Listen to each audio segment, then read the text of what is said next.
Good morning, ladies and gentlemen. Good morning. Good morning. How are you all? Yeah, fine, thank you. Great. So last week we began our topic on democracies. We talked about the two notions of democracy, the procedural and the substantive notions of democracy. We talked about two forms of democracy, whether liberal or illiberal democracy. We talked about two types of democracy, whether direct or representative democracy. We talked about the core values of democracy. We talked about waves of democratization, my dear friends. And this was where we got to the three waves of democratization. My dear friends, today we're going to look at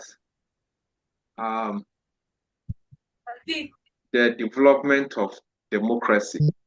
Okay, the phases that democracy has gone through.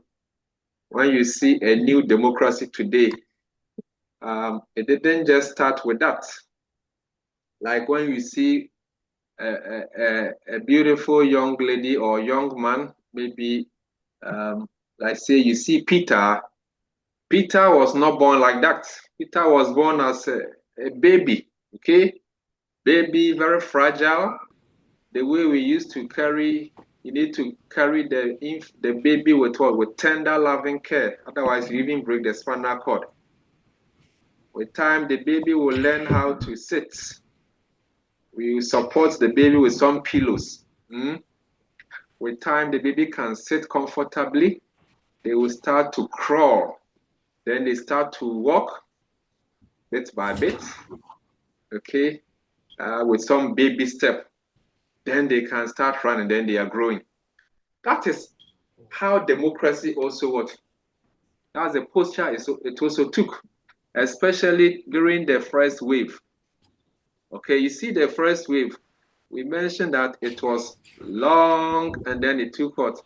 A whole lot of process, okay? That is a distinctive feature of the first wave. It was sequential and then slow. What was the sequence that it took? Ladies and gentlemen, Nana Kwati, mute your microphone. If we say the first wave was sequential and slow, so what was the sequence that it took? So please note it very well. What sequence did the first wave take? It didn't just occur like then you are born.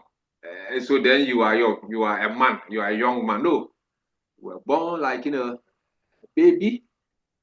We held you with some kind of tender loving care to ensure that we don't break your spine. Now, same way, the first wave, because at that point there was no blueprint of democracy. And so those that will begin the process, bit by bit, and then the democracy will be growing, will be developing into a more mature democracy. It was sequential, slow. So what were the processes? What sequential process did the first wave of democracy take? After the second and the third, they just copied what has been done in the first wave, okay? Especially with the decolonization was the third wave. Once they gained their independence, they took democracy and, they just built their systems and institutions on the already laid down, already established or protocols that the first wave had done. The first wave was the newbies. So this is the process We call it democratic development. What trajectories, what milestones did democracy take? Now, according to Robert Dahl, 1966, there have been three great milestones or trajectories in the development of democracies. This is how democracy has developed. Now, the first trajectory is what we call incorporation. Incorporation. This is when the mass of the citizenry was gradually admitted into political society. That's extension of suffrage. You remember that we talked about procedural notions of democracy. That is the minimalist approach. Once a state begins to allow some form of election, okay, some form of election, and in many cases, the right to vote was not given to all the people. Sometimes only male adults, citizens, and sometimes to people who have some privileges in society. They were the only ones allowed to take part in the vote. But what did we say?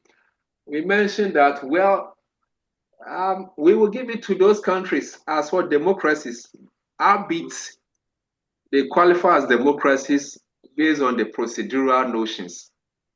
And we expect them to develop over time. It's just like I told you the other time. When you want someone to convert to become, let's say, into your faith, let's say into Christianity, you go to the ghetto, the people, they are drinking, they are smoking, and you want them to come to church. Okay, I mean, you don't expect them to, the very day you went there, they have to stop everything. It will take out a process. Even if they decide to follow you to the church on Sunday, that alone is something you must celebrate, okay? Because they have even made a bold decision to follow you to the church. Even though they have not promised you to stop taking the alcohol and their weed. But you have the assurance that, okay, no, with time, okay, this one, it needs time to work on those ones. But the first step is what you need, okay? So with the first wave, I mean, we mentioned that states were mostly monarchs, okay, and using traditional means. So with time, when the need to elect people, then once they open up the process to allow some groups of people to take part in determining who leads or determining who should be the leader, that is a milestone, okay? But with time, we expected the suffrage to extend or to expand to include other members of society. So the first stage is what we call incorporation. So let's say now they have allowed people to vote, but then with time, then they were growing to allow almost all members of society who are qualified to join. So the incorporation, Germany, France, and Switzerland, universal male suffrage for first time, they allowed the suffrage to be extended, okay, with time. All these countries, for the first time in 1848, okay, they allowed universal male suffrage. Ruth Quarton, please mute your microphone. Okay, by 1848, there was universal male suffrage, not universal adult suffrage. Abraham, Adeu. So please note it very well. In these three states, there was universal male suffrage by 1848. Not universal adult suffrage, but universal male suffrage. Okay, for the first time in 1848, followed by US in 1870, when former slaves were enfranchised, okay? So now you see there's what? Greater incorporation. Now, female suffrage was a bit slower. Even with that first level of incorporation, female suffrage was a bit slower. The first countries to introduce universal female suffrage and hence universal suffrage were New Zealand. So the first country to introduce universal adult suffrage, okay, will be New Zealand. That was in 1833. They were the first to allow women into the space of participating in the selection of leaders. Are you with me, ladies and gentlemen? Hello. All right. And this was followed by Australia, 1902, and then Finland, 1907. Okay. Yeah. Now, UK accorded women equal voting rights with men in 1928. So in UK, it was in 1928. And even in UK, still, those who were highly educated were allowed to vote more. They were given additional votes. So Selena, you are making call. Selena or Paribia. You. All right. So this cliche that today we say one person, one vote, or let's say one man, one vote. Okay. Yeah, these days, that is what we say, one man, one vote, or one person, one vote. But that was not the case in the time past.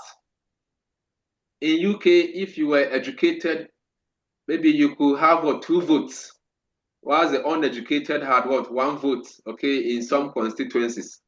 In UK, until 1950, okay, university graduates had an additional vote. Those that were university graduates, they had additional votes in the so-called university constituencies.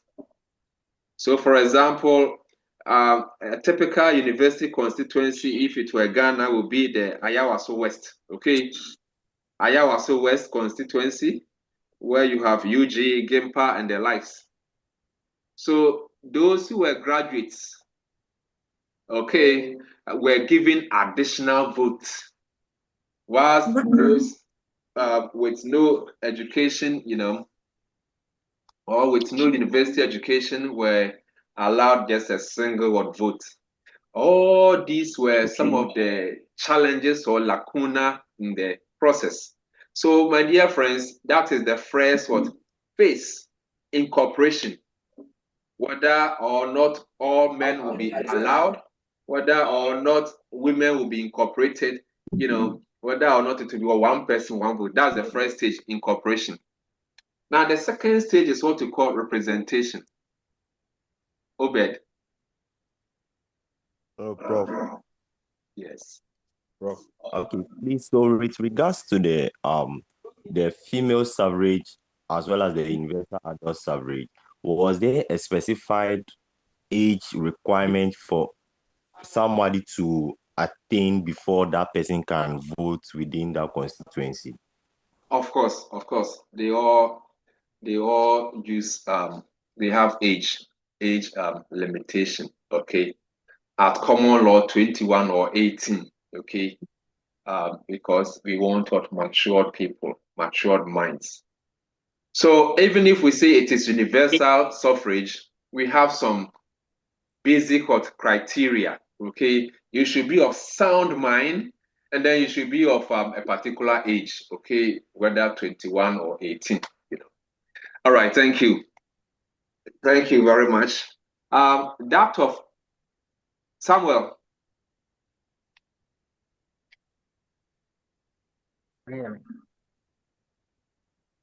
Yes.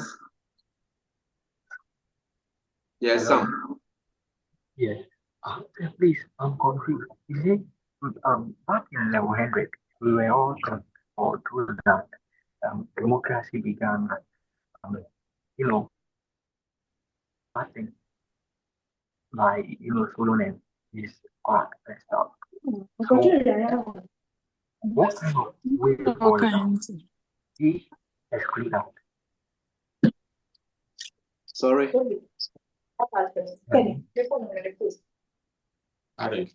Samuel.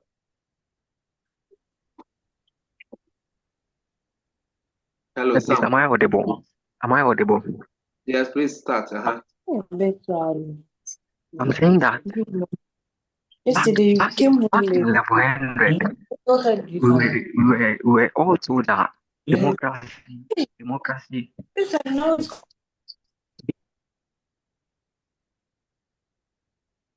Samuel, your line is breaking. That what are we terming that era? What are we calling that?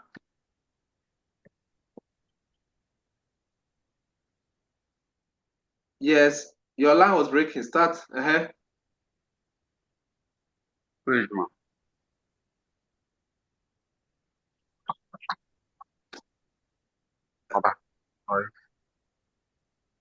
Now, the second phase of democratic development is representation. Representation. This is when the rights to organize parties was accepted and have these to participate in parliament on equal terms. So with time, the right of representation, where people will be eligible to represent the vast number of population, was accepted. Okay, that's why in contemporary times, you have people that will represent a constituency. Once you vote for an individual, he represents a whole constituency. So that is the second phase, that of representation. This is when the right to organize parties. So then political parties will represent particular interests, and people may be representing on party tickets. Formal registration, recognition, and ease with which they could participate in parliament varied from system to system. Okay, that is the second phase of democratic development.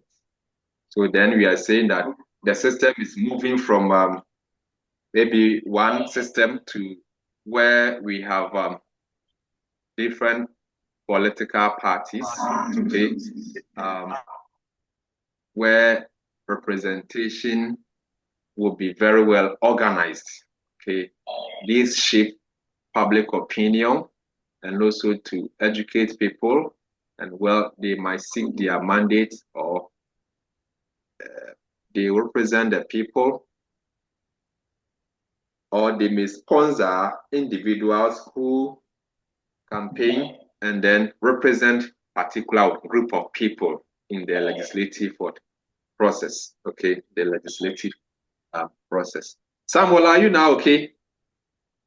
Your line.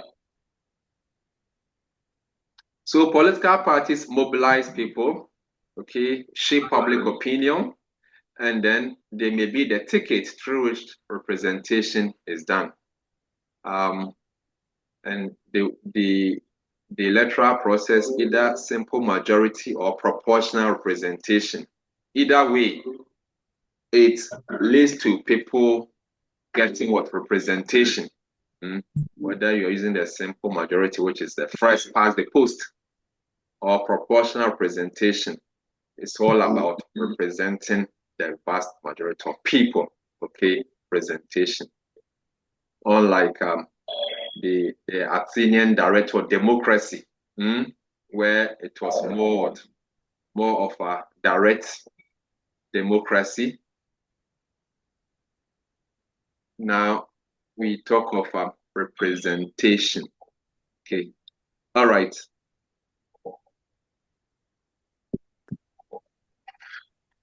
Yes, yeah, Sam, your network.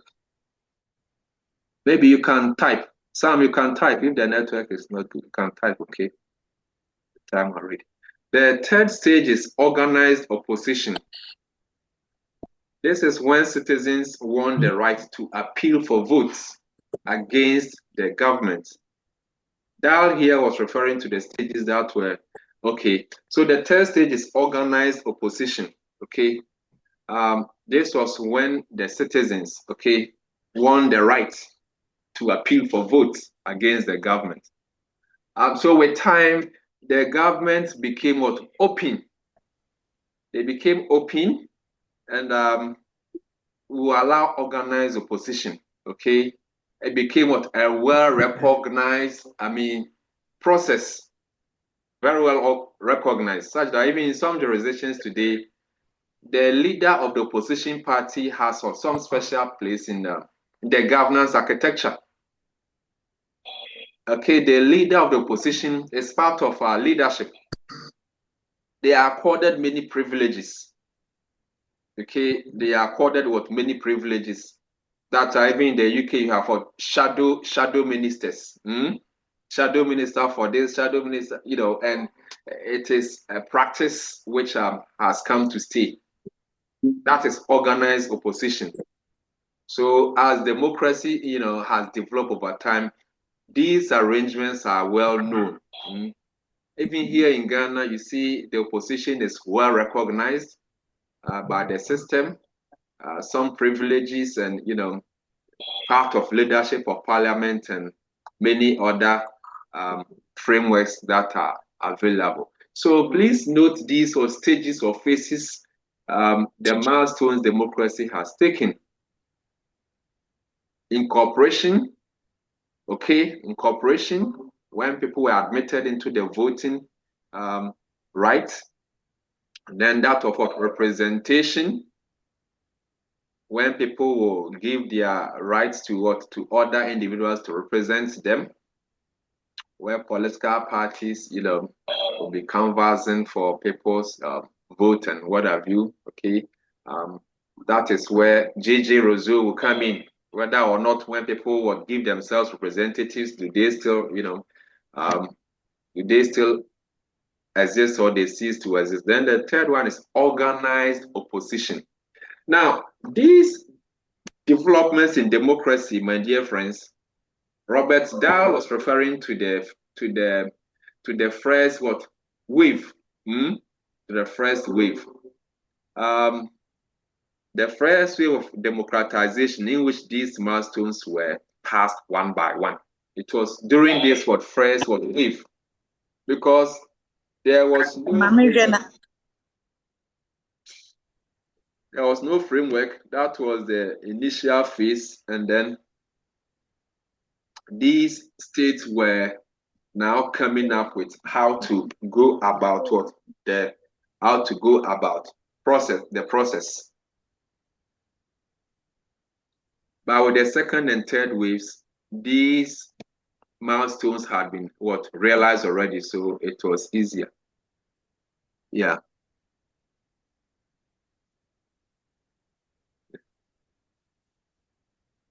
So Samuel, your question is about Athens democracy, right?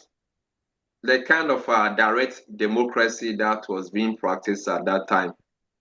These were simply, city-states who were practicing some form of direct democracy. Okay. So we don't include it in waves, because you know that by waves, we are talking about more states, more systems adopting within a period. And that is how we will get a wave. That's how we will get a wave, right? That's why, that's ancient or classical practice of the Athenian, Athenian Greece. We don't factor it in the waves. We're talking about a period where several states adopted some form of democracy, okay? And then, that's classification of waves by Samuel Huntington. Yeah. So now that we are done with the theoretical things, now let's go to comparison. How do we know which democracy is doing well? How do we know which democracy is doing well? How do we know which democracy is doing well? And as comparativists, we use for data to know which country is doing well. But before we will even go to the data, I know, you people, you are very sharp comparativists. So I'll first ask you, which country is the most democratic, my dear friends? Which country is the most democratic? Please, Norway. Norway? Yes, I think. Okay. Why do you say so? But, Sammy, why do you say so? Assessing their electoral processes and then all stuff, yes. How their institutions work. All right. Yes. Thank you. Moses, which country and why? United States. US. Okay, you too, why? Explain. Yeah. Why? Yesterday, I shared something with the course rep to share with you. Yes, please. Did you see something about the US? Yes, please. Otherwise, Moses, you will not even mention the US. So when I share something with you, please read, okay? Because this course is a dynamic or living course. So when I come across some things that are relevant, I share with you. And this morning too, I shared some 3 videos for you to go through, which we now coming to use it here. Who was able to go through those short clips?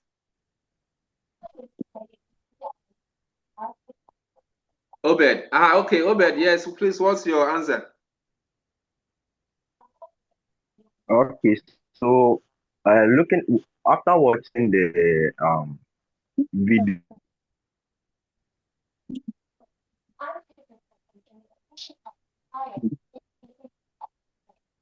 Yes, Obed, yeah, it seems your line is breaking. Okay, Samuelina. Yes. Yes. We talked about the democracy index, which has to do with comparing which country's democracy is the best, and then we're giving different examples of countries which around with the EIU. Okay, all right. So, my dear friends, many new democracies are seen to have democratized only in terms of elections. Okay, there are many countries that call themselves democracies simply because they are doing elections. And my dear friends, as comparativists, what notion of democracy is that? Those that brag only of elections? Procedural. Fantastic. Thank you, Justice. Excellent. That is just for the procedural. But these countries, most of them have neglected the building of corresponding constitutional guarantees and liberties. Okay? They are not focusing on the substantive. So you see, those that focus on only elections and neglect the others, these are just what illiberal democracies. Only, you see, so if I say what form of democracy, what type of democracy is that? That focuses on only elections and neglect the building. Oh, this is what illiberal democracies, because these ones, they focus on only the popular vote, but they neglect, they subscribe to just the procedural notions of democracy. This is how you're going to answer your IA questions. So, my dear friends, when I ask you, this is how I expect you to answer. So you can use notions of procedural, you can use the liberal versus illiberal to answer so that I see the comparativeness in your answer. Now, how do we know the classification of democracies? How do we know whether a country is good only in elections but has neglected, people's liberties and freedoms? How do we know? And that is why I shared those clips with you this morning. And I believe most of you didn't go to Sakai, but it is just like 3 to 5 minutes video, which you can easily grasp everything. As comparativists, we don't use our feelings, we don't use our emotions. It is not about how we feel, how we think, or because we love one country or the other, we will ascribe certain things to them. No, they have to earn it. And we use certain data sets. Now, Robert Dahl talks about some credentials of democracy. Democracies must have sufficient level of institutional guarantees of democracy, such as freedom of association, suffrage, that is whether people are allowed to vote, that's a suffrage, elections, periodic free and fair elections, elected executive, freedom of expression, effective legislative and judicial oversight, and protecting people's rights and freedoms and what have you. So we should be able to check all these elements before we can say a country is a well-functioning democracy. Not simply because you do elections. And so we say, oh, every democracy is democracy, or every painted be painted. No. Here we don't do every painted be painted. Are you with me? Hello? Are you there, my dear friends? Yes, sir. So we measure democracy. And there are ways every year we are monitoring how countries are performing in terms of these key credentials of democracy. We measure all these and we assign some scores. So last year, the Democracy Index, so this is 2024, the title was What's Wrong with Representative Democracy? Now, this is the latest report, the Democracy Index. This is the latest report for this year. We will also be making use of the Freedom House report, which is the latest report here, to discuss democracy. We will also be using the V-Dem, Varieties of Democracy. This is their latest report, the title, Unraveling the Democratic Era. So my dear friends, you have a lot of data sets we are going to use. Now, Moses, you mentioned US. You see, the V-Dem, they have singled out US to even tell you that US, you see, their democracy is facing some serious setbacks. So I will share this data with you. Even previously, we all knew that US was not a full democracy, but this year in particular, it has fallen again to the extent that it is Princess Manson. Enti kasaya okase for so.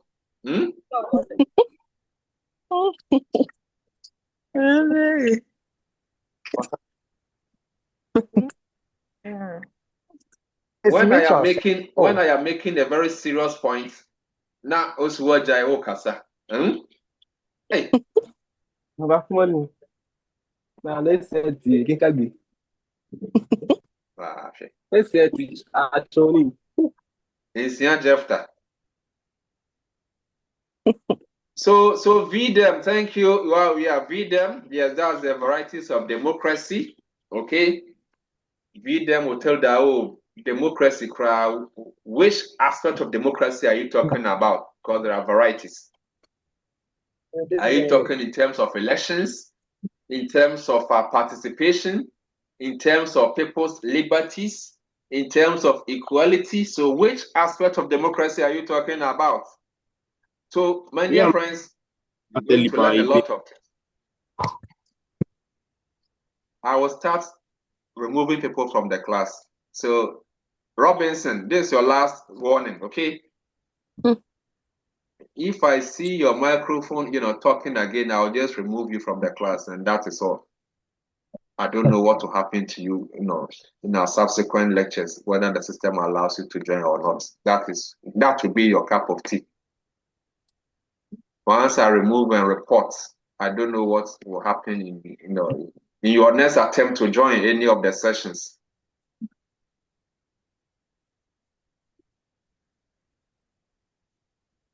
So, and with this data set, with snapshot, we get to know what is happening to democracy. So it's, for example, the V-Dem. When you go to the data set, you can see how many countries are democratizing and how many are autocratizing. Clearly, if you see America here, America is autocratizing. America is one of those. So let's see, where is America? Western Europe. So South and Central Asia, the Middle East, Sub-Saharan Africa. So let's see Africa first. Now the blue represents those countries that are democratizing. And then the red or something. Is it red or what? Which color is that? Red. Yes, the red tells you how many are autocratizing. Eastern Europe, you can see the blue and the red. Western Europe and North America, you can see. But why do they put them together? So Western Europe and North America, you can see those that are democratizing. So you see, it's a small blue. If you don't take it, you won't even see. Do you see the blue? Very, very tiny. Can you see? Can you see the cursor move? Yes, please. And can you see the red line? It means many states are autocratizing. And that's why, as comparativists, we always use the recent one or the most current data. So we get to know what is happening in the world. We don't rely on, hearsay or some past glories. So clearly, what this is telling you is that many countries in North America, including the US, many countries in Western Europe are autocratizing.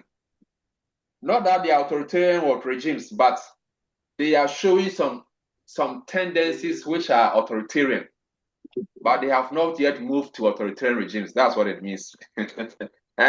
So, but you understand by the time we are done with this. Now, the main data set we're going to use, my dear friends, is the Democracy Index.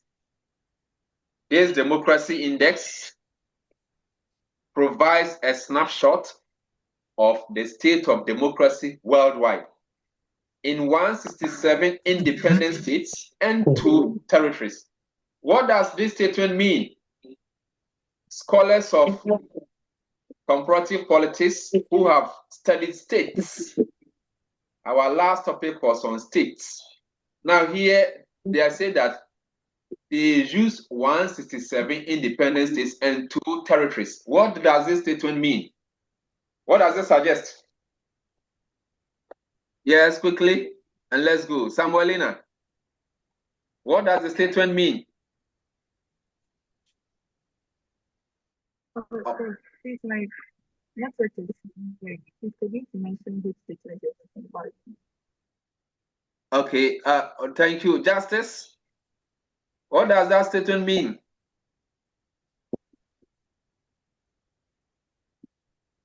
All right, you want to make a point?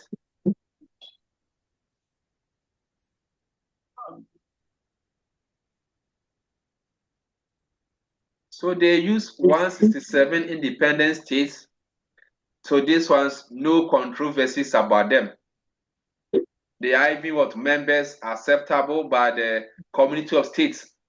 Okay, members of the UN.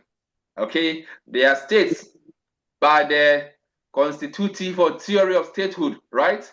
But two other states which are de facto states, right? They are states formed by the declarative theory. And so the EIU does not want to commit any political blunder. They don't want to call them what states. So they say, oh, two territories. But in practice, they are states. They are de facto states. Are you with me? Hello? Hello? Yes. So that's what it means. They should have said 169 what independence, but hey, no. Some of the territories, they are being claimed by other states. So you don't want to commit any political blunder. And so you say, well, 167 independent states and then two territories. All right. Now, so they gather data for different states, at least 169. And then they are able to classify those from, they classify them into four. Whether you are a full democracy, you are a flawed democracy, you are a hybrid regime or authoritarian regime. That's why I mentioned that US has usually not been part of the full democracies. They have always been part of the flawed democracies, okay? But this year in particular, they have fallen, they have fallen again. So Moses, when we ask, don't mention the US, right?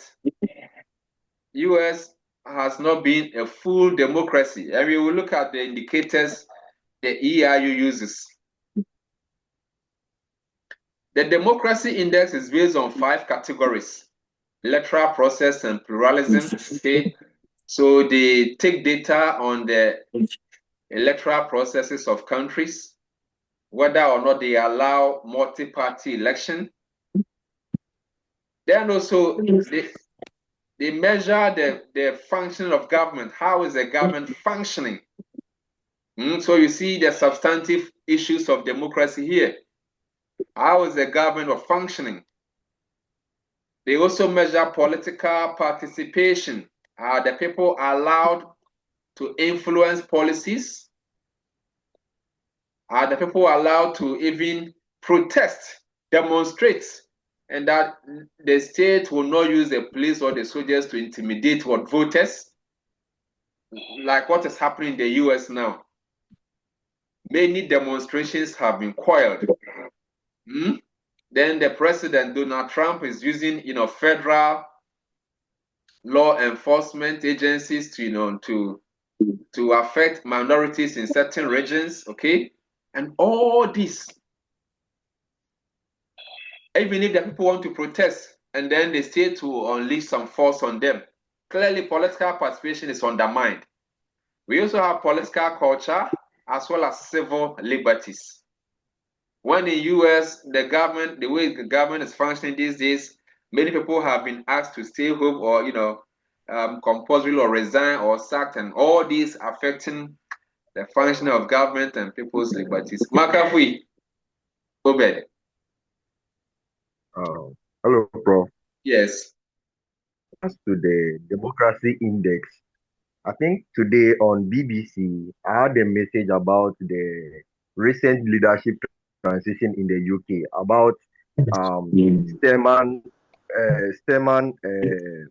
resigning and currently Andy Benham taking over as the Prime Minister.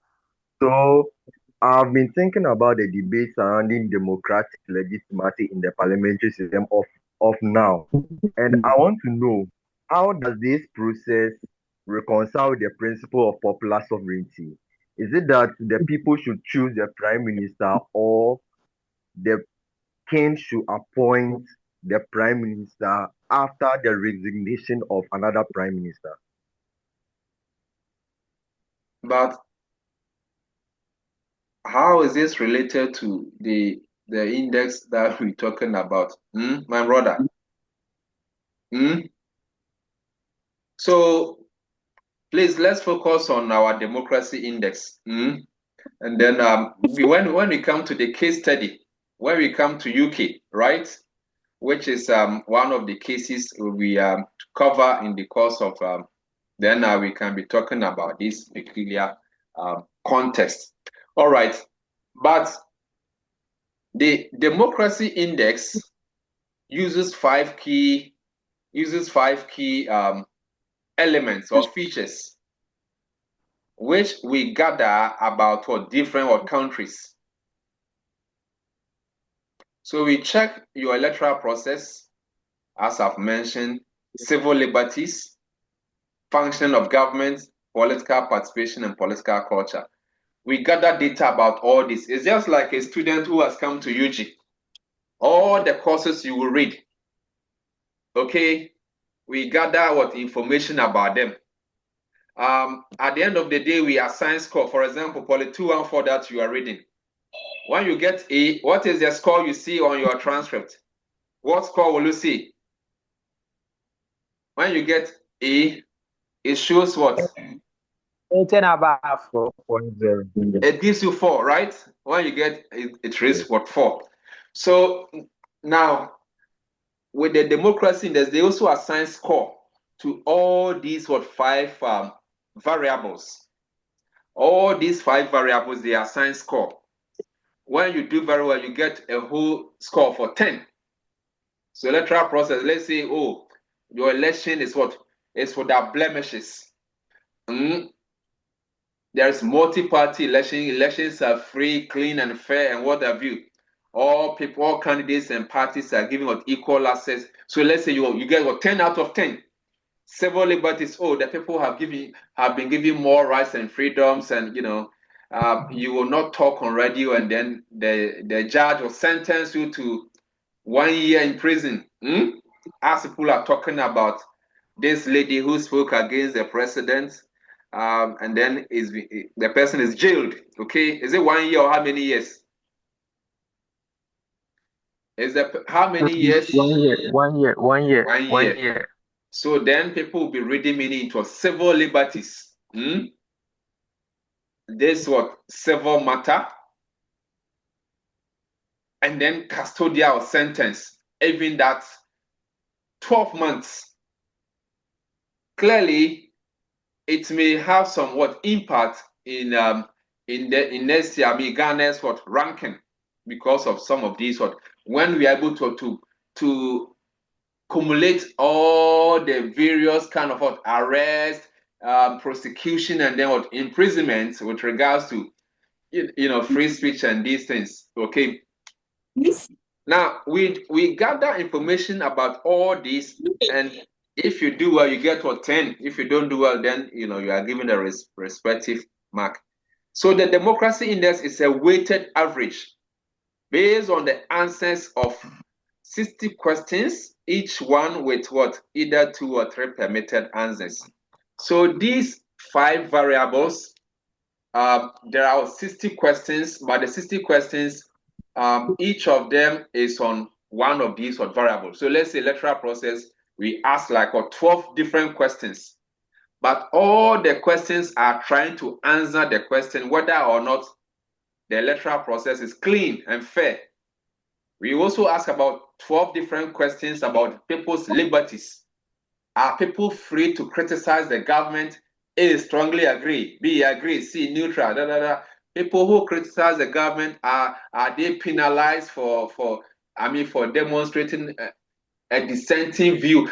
So about 10, 12 different questions. So all these 5 variables, we have over 60 questions clustered around these 5 variables. And at the end of the day,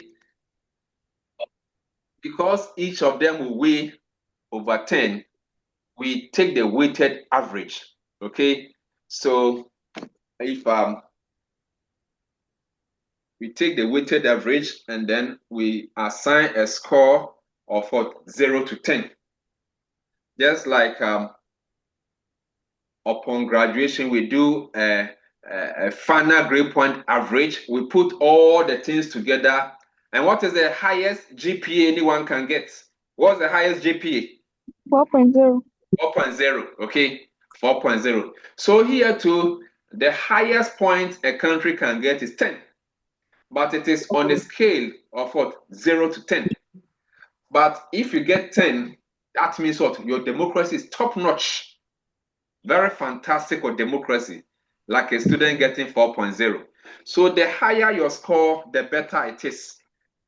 Now, if we do the classification, and let's say a country gets between 8 and 10, we call you a full democracy. Okay, we call you what? Full democracy. And that's what I'm saying, that US has not been what, a full democracy for the past few years. It has not been a full democracy. It has always been part of the flawed democracy. But this year in particular, they have what? Even what? Falling. It's a range. So if you get from 8 to 10, you are a full democracy. What is a full democracy? Now, full democracies are those states where civil liberties and fundamental political freedoms are highly respected. In these states, we respect people's what? Liberties and freedoms. So it's like very liberal states. In practice, the people are, the masters, and the government is a servant. So people have what? More liberties and freedoms. They are highly respected. And it is reinforced by a political culture that is favorable to full operationalization of democratic principles. We have valid what? Checks and balances on the government. The judiciary is independent, and the decisions are enforced. Government functions very well. The media is independent. Today, when you go to US, the media is suffering. The academia is suffering. The state is using, state powers to cut funding for universities. And until you dance to the tune of the government, they will suffocate you in terms of what funding. And so full democracies do not do that. You have what? Academic freedom, media freedom, people have their freedoms, and what have you. So these are full democracies. In 2022, the number of countries were what? 24. 2023, the number was 24. 2024, the number shot to 25. And what does the current data say? The current data, what does it say? You look at the current data. So note last year's score, which was 25. Number of countries, whether the number has increased or reduced. Now, if a country scores between 6 and 7.99, how do we call that state? Flawed democracy. Flawed democracy.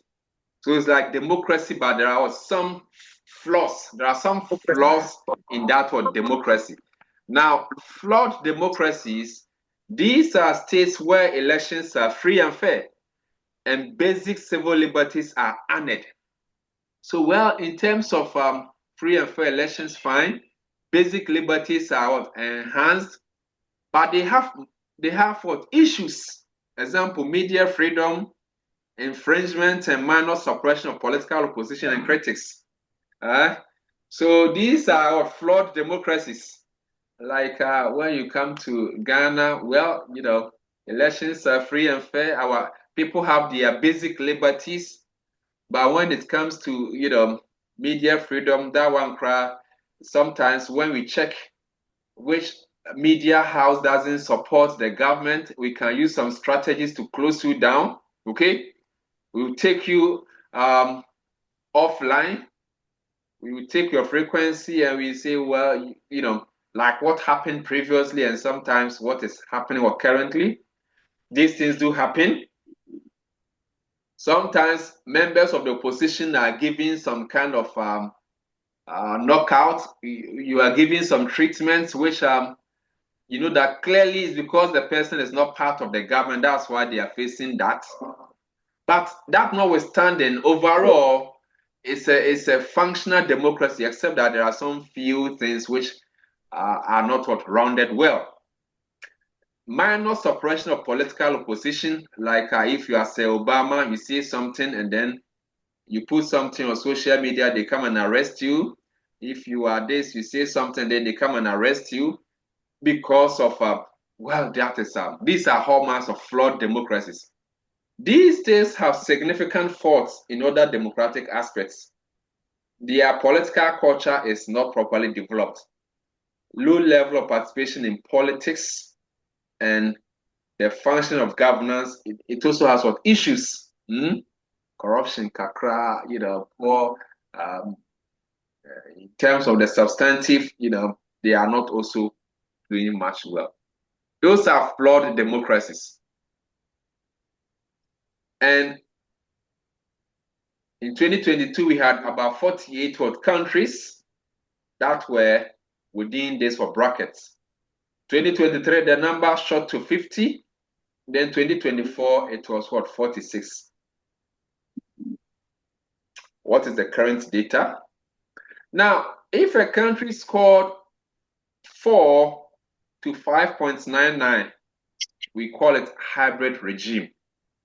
This one, half democracy, half authoritarian tendencies. Hybrid regimes are those states with regular electoral fraud. Well, the election that they will do. So even though we say, well, they do some procedural, but their elections are what? Their election is full of what? Fraud. You can have the incumbent getting like 97% of the votes. Like last week, someone from main campus mentioned that Rwanda has been organizing election, and I said, well, but do you know the nature of their election? In hybrid regimes, their elections are full of what? Fraud. Therefore, they are far from being described as free and fair democracies. No, hell no. These nations commonly have governments that apply pressure on political opposition. About some research people have done about it. Hello. Ruth, what is the meaning of that? That you do it. Okay. Well, yes, Togo too. Yes. Full of what? Fraud. Fraudulent what elections. They are never free and fair democracies. So you can even say these are illiberal democracies. Well, but these nations commonly have governments that apply pressure on political opposition. So when you go to Rwanda, you will not see active opposition because the government puts pressure on you.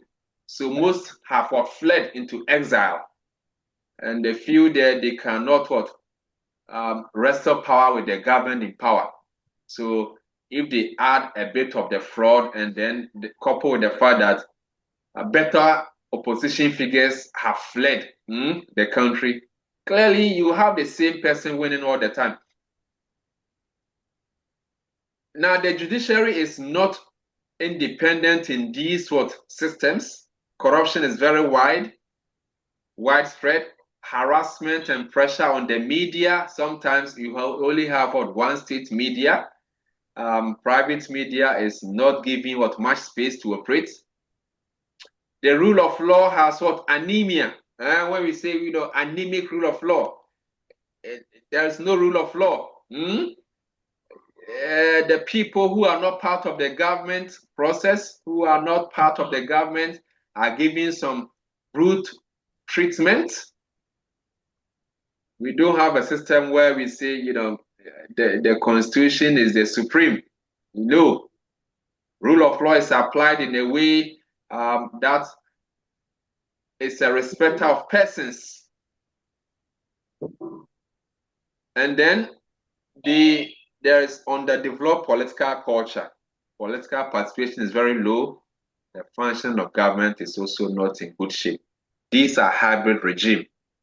In fact, they are essentially authoritarian regimes, but they have adopted some camouflage form of election to appear legitimate. But in practice, they are authoritarian, except that they have some form of elections which is in itself fraudulent.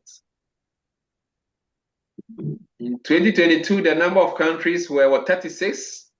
2023, 34. 2024, these are 36.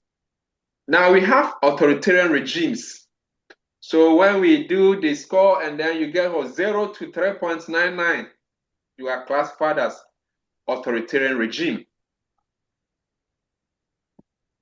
Authoritarian regimes are those where political pluralism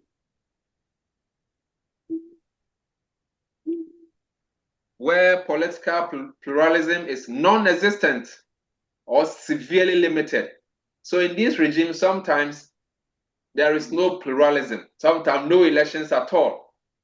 It could be an absolute monarchy where the king reigns all the time, or military regime where there is no election, or a theocracy where religious leaders are ruling. They don't even open up the space. Or even if they open up, it is severely limited. You can have some element of it, but then it is severely limited. Now, these are found in absolute monarchies or dictatorships. They may have some conventional institutions of democracy, but with meager significance. So when you go to some of these democracies, they can have some parliaments, some Supreme Courts, but they are just there in name. They are just there in name, these conventional institutions of democracy, but with meager significance. That is why some of the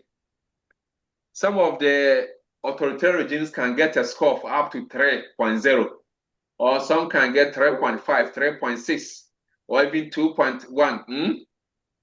To tell you that they won't get 0. They won't get 0 because they might have some institutions of democracy, but the way they function is not in good shape as you expect proper democracy. So all in all, they'll get some score, but the score is not something what's significant, right? Yeah. These institutions of democracy would have meager significance. There is occasional infringement of people's rights, abuse of our liberties, and even if some elections will take place, they are never free and fair. The elections are sham elections, shambolic. The media is often state-owned and controlled by groups associated with the ruling regime. The judiciary might be there, but it's not independent. The media is having censorship. There's censorship of media. People are not allowed to speak freely because we criminalize free speech. If you criticize the government, they will suppress you. They will put you in some dungeons and what have you. So these are authoritarian regimes. And you see, their numbers are very huge. 59 in 2022, 59 in 2023, and then 2024, they were 60. Okay, but this is the current data, my dear friends. This is the data as of 2024. Okay, so what you have in red here, this is the 2024 data. But in 2026 here, this is what we have. The number of full democracies. So this is the 2026 data. This was issued in 2026, but it covers, it is captioned the 2025, but it is issued in 2026. This report came a few months ago in 2026. This is the data that will carry us till 2027, where they will issue the 2026 report. So as we speak today, how many full democracies do we have in the world, my dear friends? How many full democracies? 26. How many? 26. 26. Meaning, what was their score? 10. No. What was their score? Between what? 8 to 10. Between 8 to 10. Okay, yes, I like it that way. Fantastic. 8 to 10. And how many flawed democracies do we have? 48. 48. What was their score? Next to 7.9. Between 6 and what? 7.99. 7.99. Good. How many hybrid regimes do we have? 32. 32. Okay. And how many authoritarian regimes do we have? 61. 61. So here is it. When I ask you, judging by the Democracy Index, how many states are regarded as democracies? I want you to put the flawed and the full democracies together. Now, when you put them together, what do you get for democracy? What figure do you get? Yes. 74. Sorry? 74. Fantastic. 74. Now, when you put the non-democracies together, put the hybrid regime and the authoritarian, what do you get? 93. 93. 93. So, 93. democracy and non-democracy, which one is reigning today? Democracy. Non-democracies are more. Now, let's even talk about, you can even talk of the percentage of countries. Put the percentage of the world population. So, the number of people today, number of people on the surface of the world today who are under democracies. Now, add 6.6 to 38.4. What do you get? 6.6 plus 38.4. 42.6. 42 point what? 6. No. Do your calculation well. This one, I've given it to you. Do the calculation well. What do you get? 45. Sorry? 45.0. So the percentage of people living under democracies, you say, 45.0, right? Now, put the number of population, 15.7, and then 39.2. Put it together. What do you get? 54.9.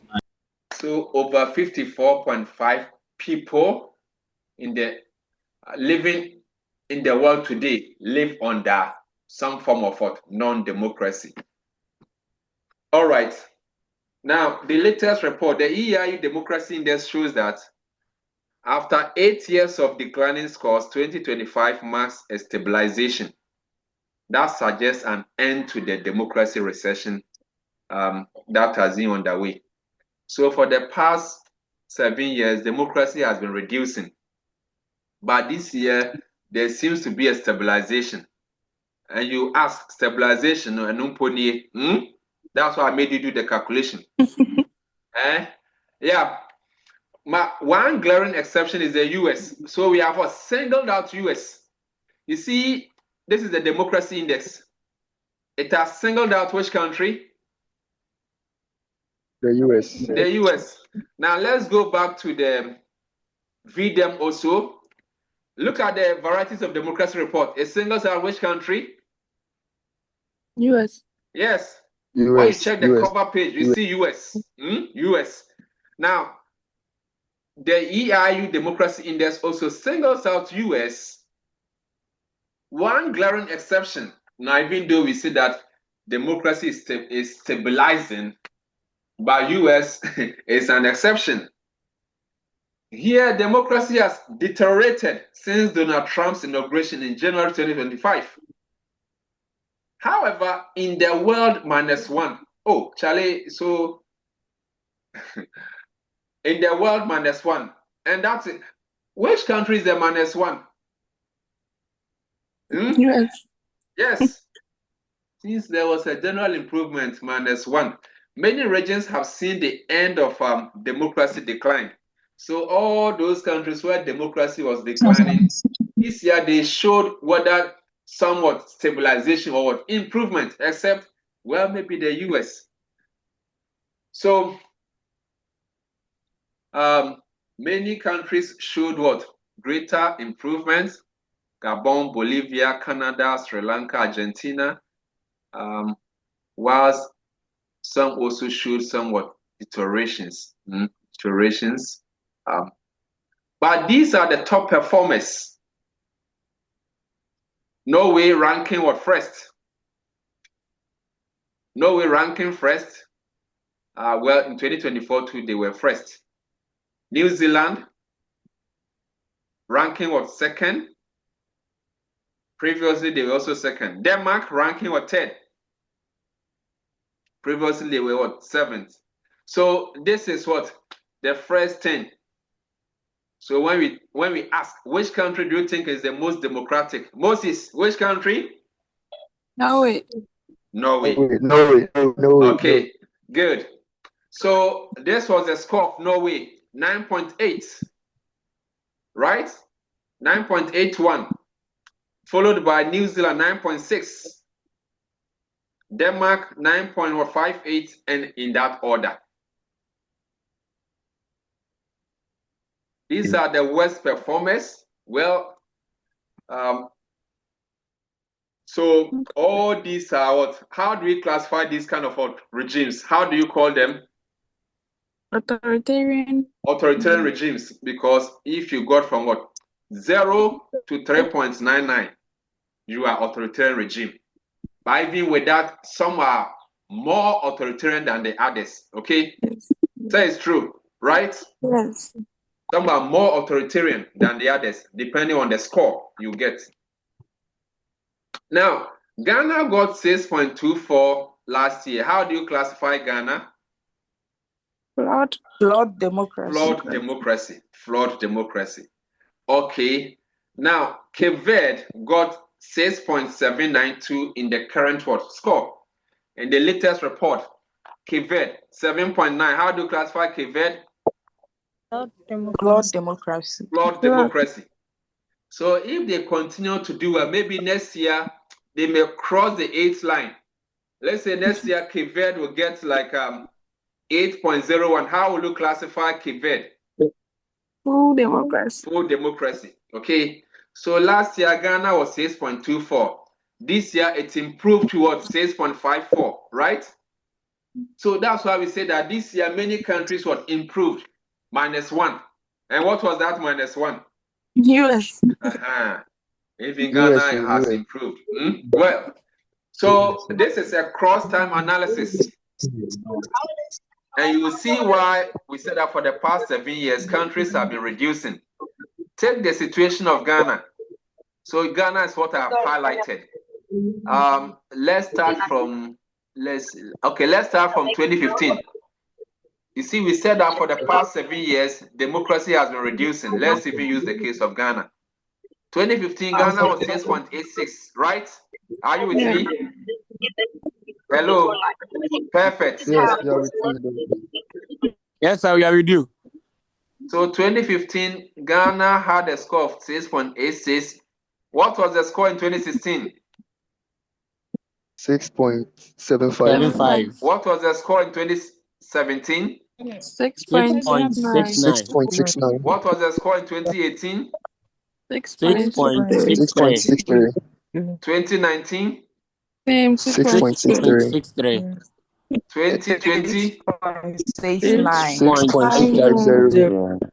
2021? 6.50. 2022? 6.43. 2023? 6.30. 2024? 6.54. No, 2024. 6.24. Good. So what trend were you seeing with Ghana's score? What trend were you seeing if we did what cross-time analysis? What? Sorry? It was declining, right? Yes, it was declining consistently. And this is what we call democratic backsliding. But this year, the latest report, well, what's the score of Ghana? 6.54. So this year it has appreciated a bit. So chief comparativist, observing the way Ghana was declining, we wrote an article. This was an article we wrote, and it was published last year, 2025. Very recent article. I want someone to read what the title of the article. Yes. Democratic backsliding and public administration in the experience of Ghana. Good. So this article, I'm going to send it to you. I'm going to read it. And you will know how Ghana's democracy has been backsliding. And you see, as comparativists, when we say democracy is backsliding, we are not just interested in the figures or the numbers, but what is happening to the internal political structures, okay? What is happening to individual and collective action or processes, right? Or even what Peter's 5 eyes. So in this article, you see elements of this, and that will tell you why we say democracy has been backsliding in Ghana over what period. Are you with me? So be on the lookout. When I share the article, I'll give you firm instructions of what exactly to do. This is the V-Dem, Varieties of Democracy, which also shows that, well, of course, they are also singled out the US and what DJ Trump's administration, even the flag is what is tearing apart. Do you see the flag, tattered flag? It means the democracy is in tatters. Now, the V-Dem is also a data set that the University of Gothenburg, the political science department, brings out yearly. This is issued by the political science department of the University of Gothenburg in Sweden. They come up with the V-Dem, the Varieties of Democracy. This is their latest report. Now, the V-Dem talks about key principles of democracy. And you remember when we were talking about the core values of democracy, do you remember them? What are the core values of democracy? Now, when you look at it, it has semblance here. The core principles: electoral, liberal, deliberative, participative, and then egalitarian. Nearly done. Or Sir Ransford. How? These are the core values or the principles as used by the V-Dem. So V-Dem, unlike the Democracy Index, which comes with an overall score, the V-Dem rather comes up with 5 different scores. So they have the Electoral Democracy Index, they have the Liberal Democracy Index, they have the Deliberative Democracy Index, they have the Participatory or Democracy Index, and then the Egalitarian Democracy Index. Now, when we talk of the Electoral Democracy Index, it measures, or the core values are what contestation and competition. It measures the extent to which there is competition in the country. How do people compete for political power? Or political power is just given to an entity to rule? Is there competition? Are important government offices filled by free and fair multi-party elections before a broad electorate?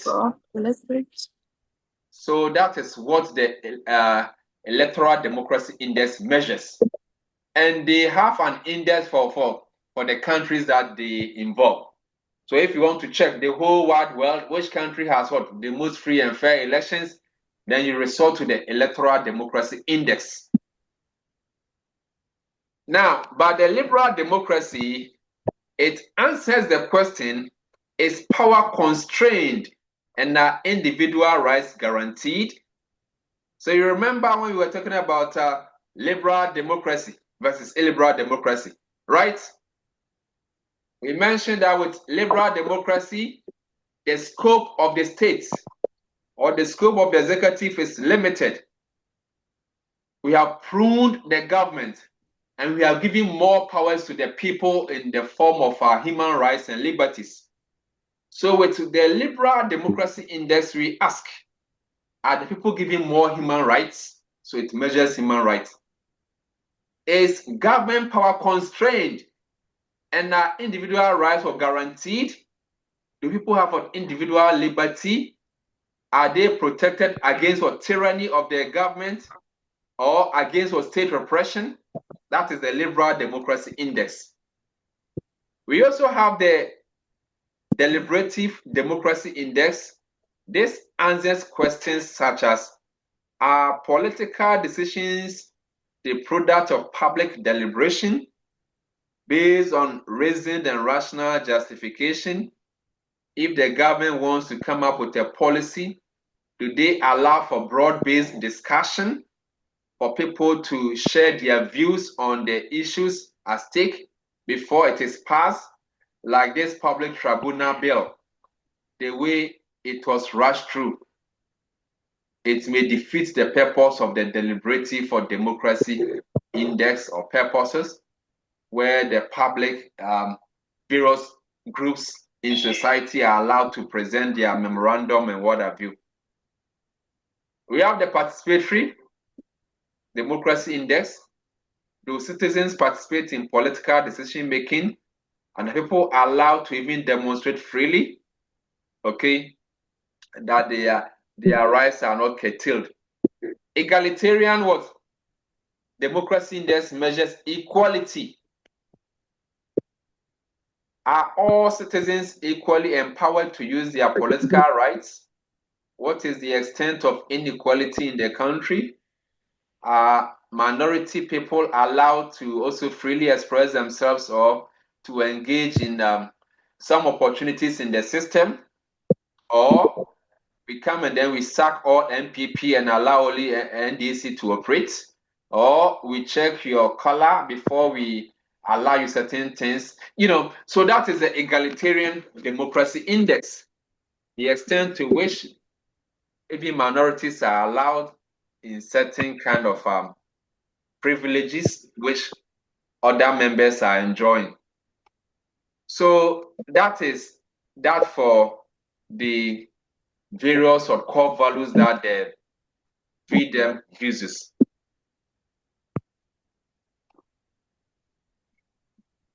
The V-Dem project differs from the EIU in that it does not produce a single global ranking.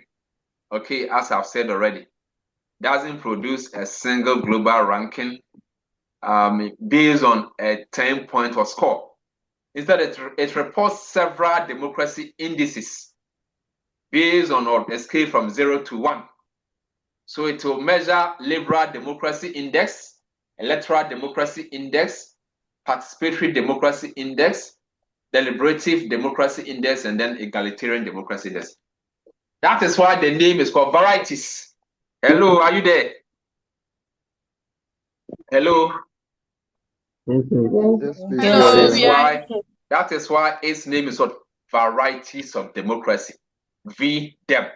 So which aspect of democracy are you referring to? Is it in terms of what, liberties, in terms of what, elections, in terms of what, participation, in terms of deliberation, in terms of what, equality? So note it very well. But the Liberal Democracy Index is the most widely cited measure when comparing countries. So we usually use the Liberal Democracy Index because, my dear friends, as comparativists, when we talk of democracy, our interest is on people's rights and freedoms and the extent to which the scope or the powers of the executive is limited, that it cannot unduly interfere in the spaces of our people. So we usually refer to the Liberal Democracy Index. Now, V-Dem's Liberal Democracy Index captures both electoral and liberal aspects and goes from the lowest 0 to the highest level, which is 1. The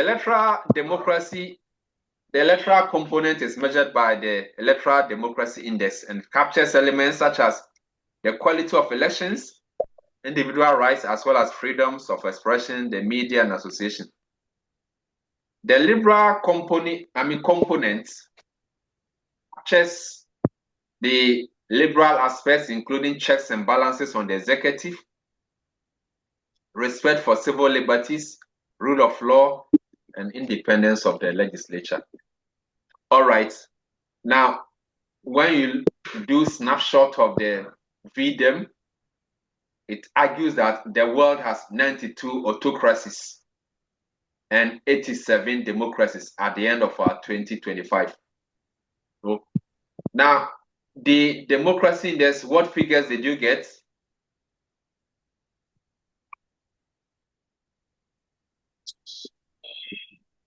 What did you get? I made you do the calculation yourself. So, but clearly, each one has what different countries they measure. But at the end of the day, they all point to one conclusion, that non-democracies are more than what democracies. Is that something you agree?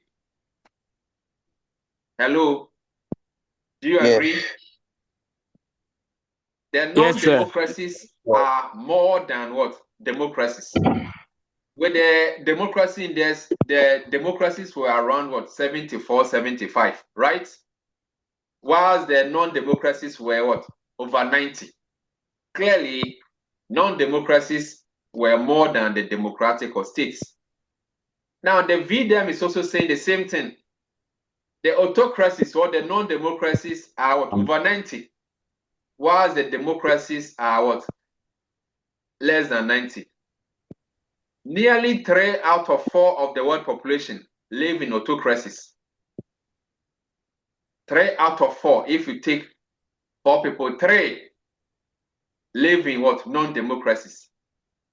There are more people living in closed autocracy. We will learn about closed autocracy and then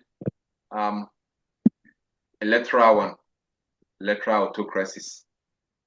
Because even with autocracies, there are variations. Only 7% of the world population live in liberal democracy. The US loses its long-term status as a liberal democracy for the first time. So the US, per the V-Dem, loses its status as a liberal democracy to what the V-Dem will call electoral democracy.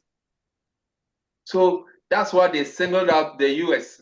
When you check their cover page, you see the US with their flag, tattered. Are you with me? Hello. So if we talk about democracy, the most functional democracy, you may not even mention the US. All right. So when you check the data set, you see the number of countries that are democratizing. Okay, those are in red, and those that are, those in blue that are democratizing, and then those that are also autocratizing.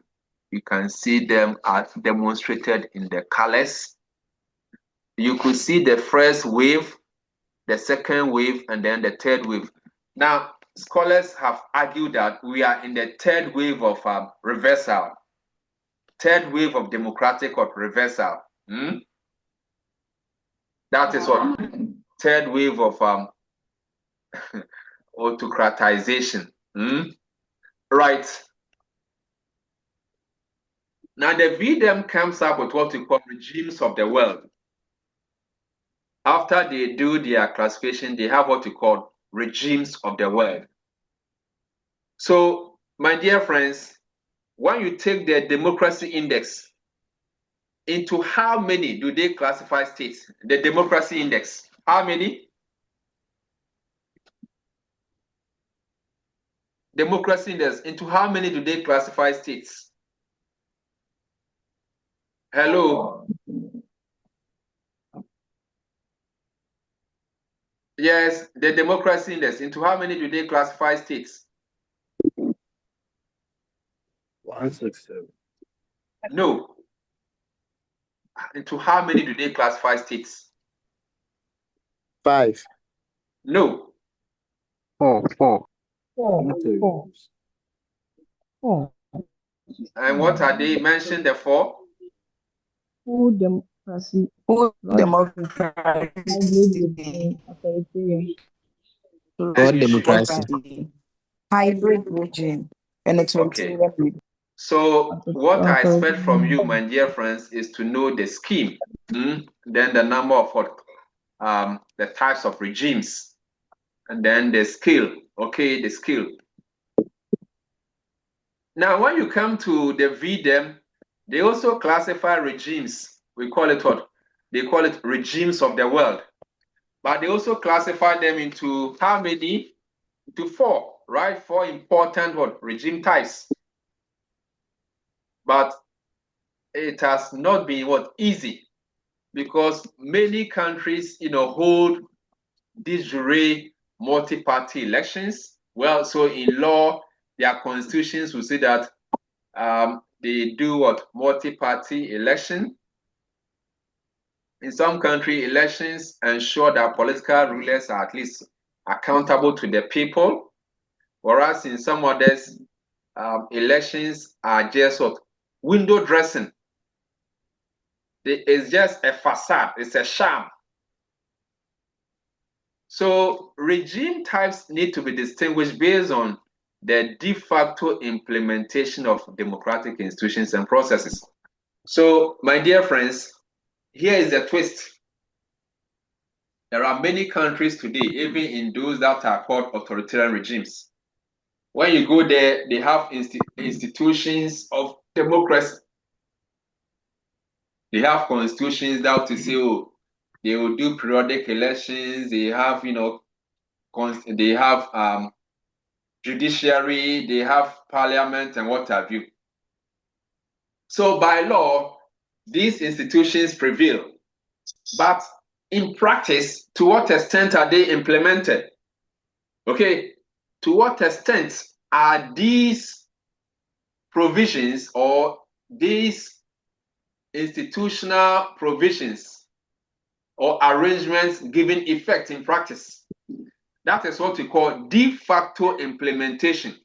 When we go there today, are we going to see those things that are in the law properly practiced?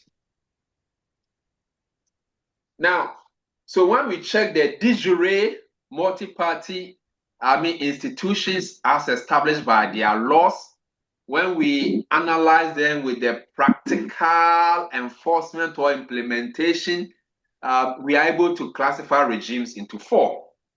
Okay, whether closed or electoral autocracy, or electoral and liberal democracy. Okay, so in short, we can have 2. Either you are autocracy or democracy, but each of them has 2 classifications. Are you with me? So the V-Dem has 2 main. Either you are autocracy or you are a democracy. But each of them, we have some adjectives to qualify, which will eventually give us 4.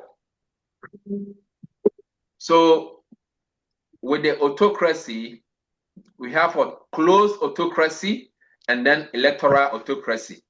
Then with the democracies, we have electoral democracy and then liberal democracy. So we said that this year the US lost its status as liberal democracy. So where will it fall to?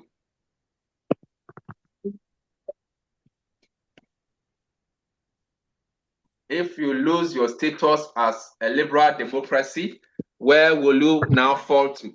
Yes.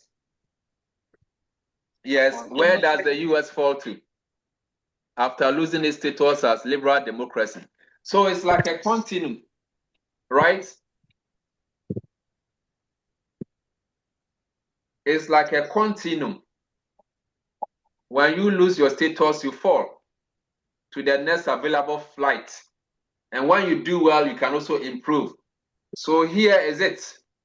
So when we talk of closed autocracy, These are like what authoritarian regimes. If we were to take the EIU Democracy Index, in close autocracy, no multi-party elections for the chief executive or the legislature. There is no election for the head of state or head of government, right? No party elections for the chief executive or legislature. But in electoral autocracy, even though they are autocracies, we have what? These jure multi-party elections. So their constitution or their law will say that, well, we do multi-party election for the leader and the parliament. But in practice, you are not going to see it what effectively. It's not something that is manifest in their political system. So with autocracy, they range from no de facto multi-party. In practice, you are not seeing what multi-party because the system will even whip the opposition in line. Some may flee into exile, others may be arrested and all that. So even though the law will say it's multi-party election, but in practice, the government puts up a behavior or an action that is what detrimental to the full implementation of what is in the constitution. So there's what no de facto multi-party, even though in law the law will say, oh, there's multi-party. There is no de facto free and fair election, even though the law will say, oh, there should be an election. So they do not even meet what Dow's minimal criteria for the procedural of the election. They don't meet it in practice. Now, Margaret, who torturing them? Now, with the democracies, we have de facto multi-party. So their laws argue for what multi-party election. In practice, when you go, you will see multi-party election. Like come to Ghana, the constitution talks about multi-party election. When you come, we have what NPP, NDC. Each of them can win political power. Each of them. So in practice, you see what multi-party. In practice, we have a free and fair election. Yes, NPP can what lose, NPP can win, NDC can lose and win. So in practice, we have a free and fair election. And those institutional prerequisites are what minimally what fulfilled. They are fulfilled. But the electoral democracy, we have what rule of law, and then liberal principles are not what fully satisfied. Liberal principles are not fully satisfied. The extent to which the government can use the state to interfere in the rights and liberties of people is so high in these democracies. You talk small now, then they arrest you 1 year, put in jail. You do something small, then they use the state authorities to harass you, put you behind the yoke for a number of days. They give you some bail conditions you are not able to meet. Ostensibly, they are infringing upon your rights. So here, liberal principles are not properly satisfied. But liberal democracies, the rule of law works, and then liberal principles are satisfied. That is why when the state wants to use when the state uses state institutions, the state security apparatus, to unduly interfere in people's rights and freedoms that are guaranteed by law, then it affects their liberal democracy or status. And that explains why the US has lost its status this particular year. Then it has fallen into what we call electoral democracy. So states that are liberal democracies can fall. When you fall, you move to what? You move backwards. So Margaret Owuo, if you are a liberal democracy and you fall, where is the next line that you fall? where do you fall to? If a liberal democracy falls, where does it fall to? Benjamin. Sir, electoral democracy. You fall to electoral democracy. Electoral democracy. And when you are electoral democracy and you fall again, where do you move to? Electoral autocracy. Very good. So let's say US. Now you are electoral democracy. If next year you fall again, and then the fall is not too significant, you are still within the electoral democracy, but then your status is reducing. But I guess to a time, if you fall again, then you are leaving the democracy zone to what? Electoral autocracy. So you can have liberal democracy that will fall, but if the fall is not so significant, it will still be within the liberal democracy. If with time you are falling, to get to a time that you leave that for threshold. It's just like Ghana. Even though 7 years consecutive, it was falling when we were with the Democracy Index. And you saw how there was a backsliding. Even though it was falling, it was still within the flawed democracy zone, right? And we had predicted that if nothing was done, then it will fall out till it will leave the flawed democracy zone. Now, when you leave the flawed democracy zone, where would you get to with the democracy index? Where will you get to? When you leave the flawed democracy zone, where will you get to? Yes. Hybrid. Fantastic. Then you get to hybrid regime there. Okay, good. So, my dear friends, now back to V-Dem. So here we are. If you are autocracy, and then you do well, we say you are what? You are democratizing. So now broadly we have two, autocracy and then democracy. But within autocracy, we have a closed autocracy where no multi-party elections for the executive, absence of democratic components, no freedom. Then we have what? Electoral autocracy. Well, we have some form of what? Elections, but insufficient levels of freedom, association, and all this. That's electoral autocracy. Now, if you do well and then you improve on your credential, then you are advancing. You get to a gray zone. We have what? A gray area, a gray zone. When you cross that gray zone, well, then you are moving to the electoral democracy zone. So as the US has fallen from liberal democracy to electoral democracy, we expect it to do better. Otherwise, then it will be reducing. It gets to the gray zone. If it reduces again, and then assuming this POTUS is able to change the constitution and then says it wants to go for 3 term.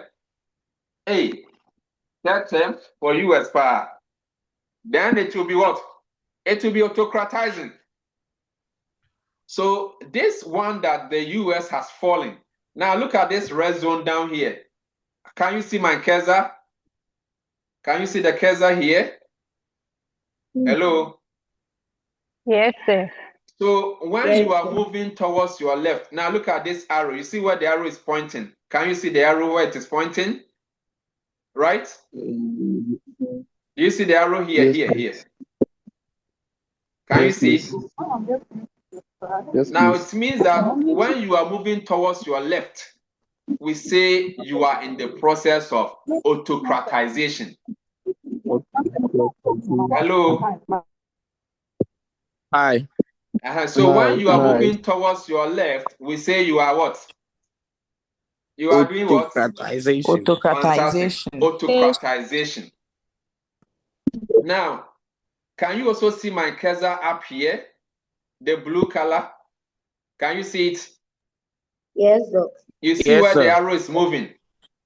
So when you are moving towards your right, we say you are in the process of what? Democratization. So let's say a closed autocracy does better and moves to what? And moves to electoral autocracy. What do we say? We say, well, it's in the process of what? Democratization, right? Yes, sir. But the US, what it has done, how do we say it? It has moved towards the left. We say what? Process of A autocratization. process of autocratization. Okay. So the bigger process is what? Autocratization. The bigger process is democratization, when you are improving. And that's why here we saw something like this. Where is it? Where is it? There was something here. Here. Oh. Okay. Can you see democratization and then what? Autocratization, right? So the blue tells you about countries that are what? Improving. It doesn't mean that they have become a democracy. So now you understand it well. Hello? It doesn't mean they have become what? Democracies, but then they have improved. It could be that they are still within the autocracy, but they have made some improvements. That's why we say, democratization. Now, those that are autocratizing, it doesn't mean they have become what? Autocracy, but then they have fallen what? A bit. Do you understand what we mean by that? All right. That is the V-Dem for you. That is V-Dem for you, my dear friends. All right. So when you check, that is the regimes of the world. Those that are what? Deep blue. These are liberal democracies. The deep blue are what? Liberal democracies. Can you see them? Can you see the deep blue? Yes, please. Okay. These are the deep blue. Please. You can see them. These are liberal democracies. Can you see the electoral democracies? Well, these are with light blue. And then we have the gray areas. Then you have the electoral autocracy. You can see these ones here, electoral autocracy, and then the closed autocracies of the world. Now, democratization means that a country is making moves towards more democracy, regardless of the starting point, okay? So regardless of your starting point, whether you are starting from here as autocracy or you are starting from here as democracy, once you are making what? Improvements, we say you are in the process of democratization. Hello, are you fine? Once you are in the process of what? Doing well, regardless of the starting point, we say it's what? Democratization.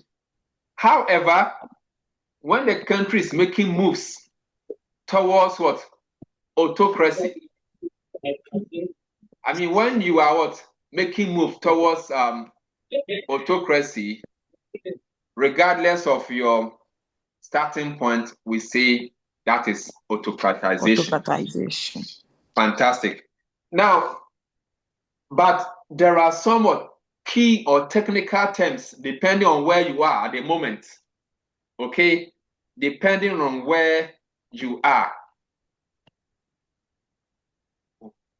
I had a slide. Where is that particular slide?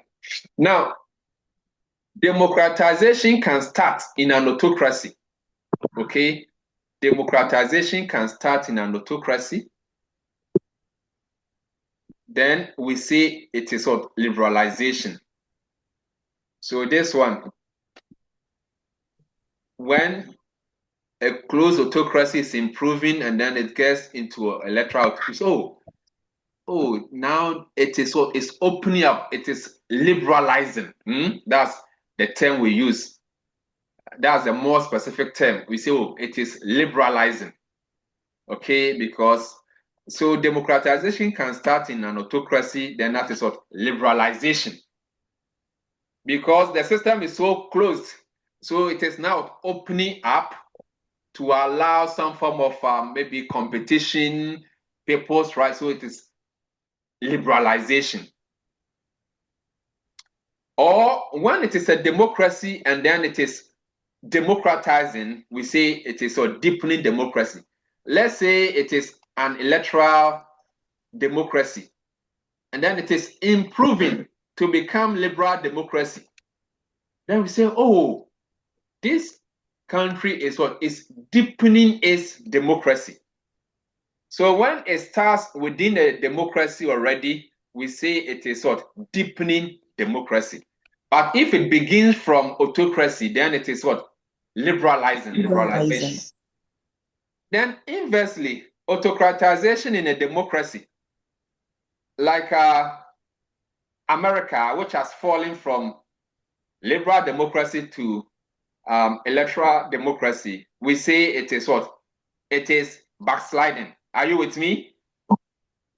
So what is happening in America today? What is happening in the America? It is what? Democratic backsliding. Right? Okay, good.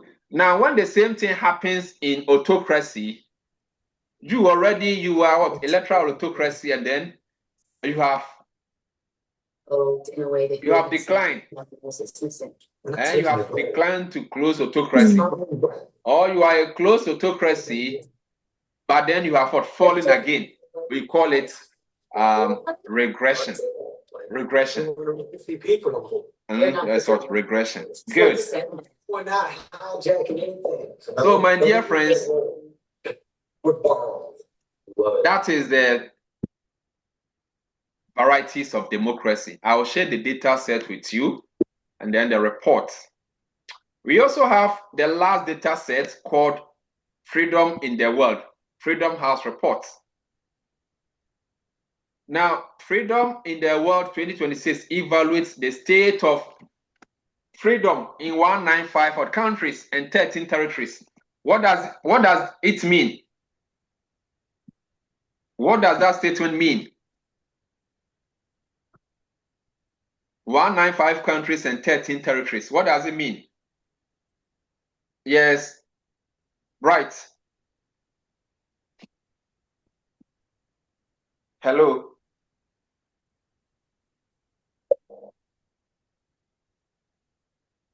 Is justice there? If we say 195 countries and 13 territories, what does it suggest?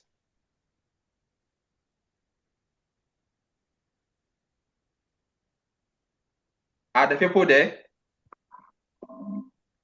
Okay. Yes, dog. Alex, what does it mean? So 195 countries and 13 territories. What does it mean? It means that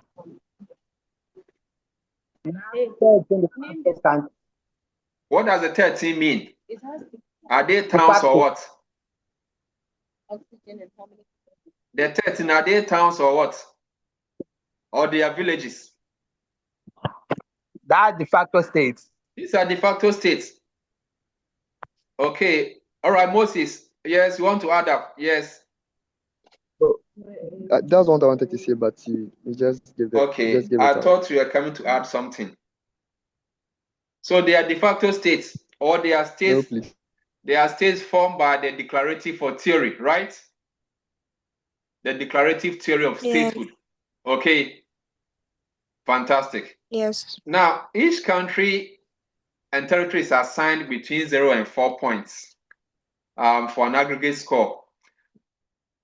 Now, all you need to know with the Freedom in the World report, my dear friends, is to know how they classify states.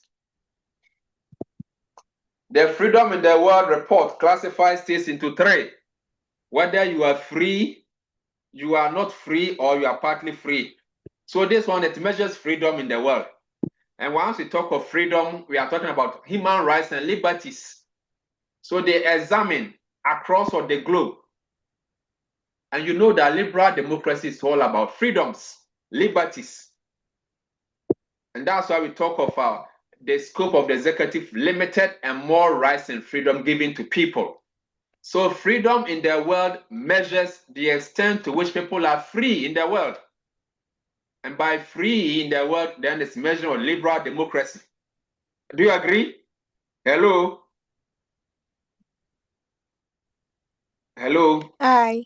So if you stay in a country where there are no liberties, there are no freedoms, it means the government is what? The government can be capricious. The government has more powers. can imprison people even without trial and a whole lot of things. But once we say you have liberties, freedoms, and and all this, clearly you are living under some form of a liberal democracy. And they classify states into three, whether you are free, partly free, or not free. Are you with me? Are you with me? Hello? All right, so here we are. The latest report, the 2026 report.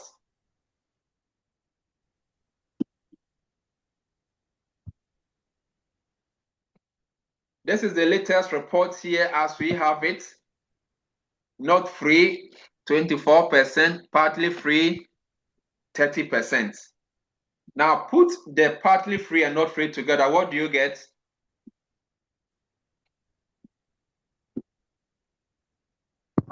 What do you get? 30 and then 24. What do you get, my dear friends? 54. And then those living in some free conditions, human rights, what's the percentage? 46. So here too, what does it tell you? Between non-democracies and democracies, which one is higher in terms of percentage? Non-democracy. Non-democracy. Okay. All right. So you see, they have even done the calculation for you here. All right. Now, here we are. So when we take the global map, this is the global map 2026 here. Now you see all those areas in green, right? Do you see the areas in green? Hello? Yes, sir. Yes, sir. Yes, please. These are areas that are living with some form of what? Liberties, freedoms. Okay. So can you see which country is that? Ghana. Which country is here? Ghana. Which country is here? Nigeria. Hey. Which country is here? Hey. Today I showed you their score. We mentioned that if next year they are able to do well, they will be moved to full democracies. Which country is that? Cape Verde. Yes, Cape Verde. Capo Verde. Cape Verde. That's Capo Verde for you, Cape Verde. That's a fantastic African country. And when you go to the southern part, you have Botswana and the likes doing very well, having some form of freedoms. Okay, so my dear friends, that is Freedom in the World report, giving you highlights of states that are democracy. Now, do you remember this particular one here? Have you seen it before in the course of this semester? When we were looking at classifying states based on their national income, do you remember? Hello? Now go and look at that particular map where you saw the high income states, where they were located. Compare or juxtapose it with this map. And you see that those states that are classified as free, there's a semblance, okay, with their level of income, okay, as classified by the World Bank. Now, all those countries that are denoted with purple, these are what? Not free. These are the autocracies. Okay, these are countries that are living in some form of autocracy. Now, can you check here? Do you see them? Hello? Do you see the purples? Yes, can you sir. see? Now, when you go and look at that particular notes again, classifying state based on their national income. You will see all those areas that are low income states, and then check their freedom or democracy status.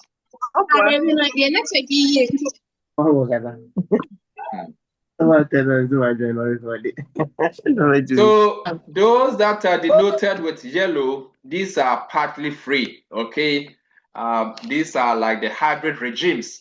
Hybrid regimes, and you have the numbers here. Those that are free, you have the number of states. Yes, you have the numbers here when you see the map. When I share the data set with you on Sakai, you are to note the number of states and territories that are regarded as free. You should also note the number regarded as partly free, and then the number that is regarded as what? Not free. Now, when you let's look at regional trend, Africa, with population of 1.5 billion. Lena? Yes. You have class. No, let me wrap up. So Africa, only 10% live in what? Freedom. 57 live in what? Spaces that are what? Not free. And then 33 partly free. When you add the 33 to 57, you get to know that at least what? 90%. Okay? 90% of Africa living in what? Some form of non-democracy. Contrast that with Europe. About 83% living in what? Democracies. And then only few living in non-democracy. All right, so my dear friends, this is where we will end with our session on democracy. Foster, you have a question for me? Hello, Foster? Hello, sir. Yes. Good morning. Yes, good morning. Yes. I learned you've changed the mode of the IE to take home assignments. Yes, I'll communicate that to you. You are, yes. Please, I want to suggest that the end of semester exams will be multiple choice question based on the number of assignments you have done as is in the essay form over the week, so that the end of the semester exam will be multiple choice, so that you look at our performance in the multiple choice aspect as well. Foster wants the easy way out. Yes, sir, please. You see, maybe he has some past questions and he's memorizing the answers. So this year, I've decided to change the modus operandi, right? I've decided to change the modus because people have some, and this course is dynamic. The assessment is also dynamic, my dear friends, okay? But, well, I'll consider this, but I'm not promising anything much because I want the best for you, and I don't expect people to memorize things, to memorize answers. But I want how you can demonstrate understanding as what a comparativist. Okay, great. Yes, sir. That's why I'll give it to you as take home, so that you have the opportunity to go through your notes and then answer for me. I'm not expecting anyone to generate any answer using any auto-generated software. That one, I'll be mad once I see something like that, because I've given it to you as take home. Take your time, read your materials, go through your tutorial slides, go through your videos, and then and then write in your own words, your own understanding, so that no software can flag you out. Write it. So you would like me to start on Thursday? I'll give the questions on Thursday, and I'll give you some maybe 72 hours so that you can go through all your notes, anything that you need, so that you answer. All right. So, my dear friends, any other question related to what we've done today? Yes, Lamisi. Yes, Prof. Please, I wanted to ask if this. If what? Please, I wanted to ask if this recording will be posted on your YouTube. Yes, I'll do that right after the class. Okay, I'm going to share it with you so that people can you can read. Okay. Yes, because some of us Our network is very bad, so It Okay, was cut so I'll off. share it with you. Okay. All right. all right. Thank you. Thank you. In the absence of any question, any comments, my dear friends, thank you very much for your time. Enjoy the rest of your day and see you next week. But be on the lookout on Sakai. I'll share your. Bye. Hey, the thing is not muted. Jesus.